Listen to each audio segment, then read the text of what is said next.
Hindi mo pa naranasan mabigyan ng mga pasalubong nung bata ka. Pasensya na.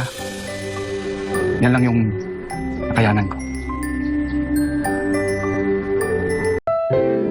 Ang susunod na programa ay rated PG. Ito ay nangangailangan ng patnubay at gabay ng magulang para sa mga batang manonood.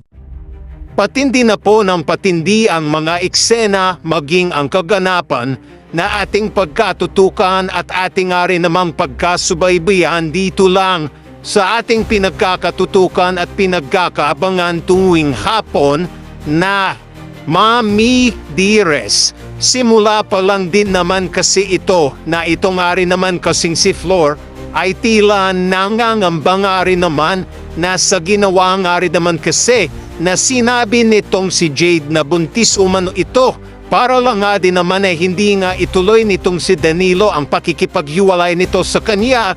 Naging daan nga rin naman para mag-isip na rin naman ang plano itong si Flor at ito nga rin naman kung alamin nito ang totoo na nagsasabi ba itong si Jade ng totoo kay Danilo at kay Emma, kaya dito nga rin naman ay hindi alam nitong si Emma na sinundan na nitong si Flor itong si Jade at dito ay tila napag-alaman nga nitong si Flor ang katotohanan sa likod na rin naman kasi ng mga pinagsasabi nitong si Jade sa kanila. At dito nga rin naman, malakas na ang kutob nitong si Flor na talagang meron talagang mali at meron nga rin naman tinatago talaga itong si Jade sa kanila. Kaya dito ay hindi nga rin naman patatagalin pa miski ay hindi nga rin naman sasayangin itong si Flor ang pagkakataon na dito nga rin naman alamin ang katotohanan.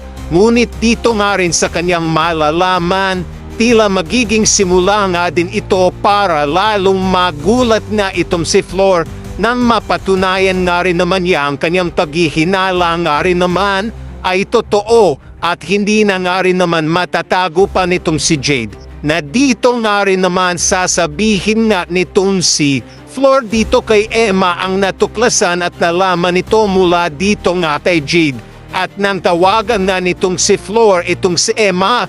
Hindi na nga rin naman nagpatumpik-tumpik pa si Flor at sasabihin ito kay Emma na dito toong buntis si Jade. Emma, yan ang matagal na at tinatagong sekreto ni Jade. Kailangan masabi mo ito kay Danilo. Ano kaya ang gagawin nitong si Emma? Yan na rin ay ating pagkatutukan at pagkakaabangan.